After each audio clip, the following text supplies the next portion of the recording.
The little chapel was a work of art and labor of love built by Brother Deodat, who started work in March 1914.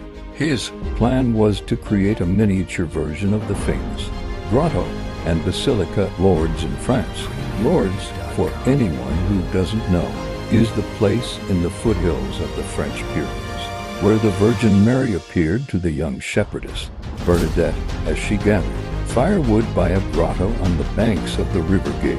The first chapel stood for almost 10 years, but it was only 9 feet long by 6 feet wide, and it had a very narrow entrance.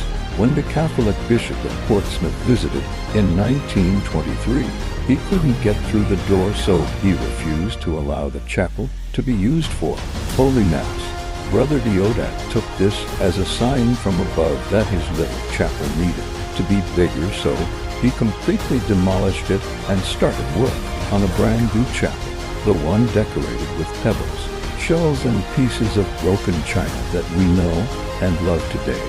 More than 100 years later, the building operation proved laborious, collecting pebbles and broken china to decorate the shrine. You might be wondering, how did Brother Deodat manage to collect all the pebbles and broken china? Well, thanks to an illustrated article in the Daily Mirror, suddenly the little chapel became famous. Presents poured in from around the world, and islanders brought colored china to Les Vauxvillage, with the lieutenant governor offering a remarkable mother of pearl. He was still working on it in 1939, when ill health forced him to leave the island and return to France. With the intervention of the Second World War and the occupation, he was destined never to return.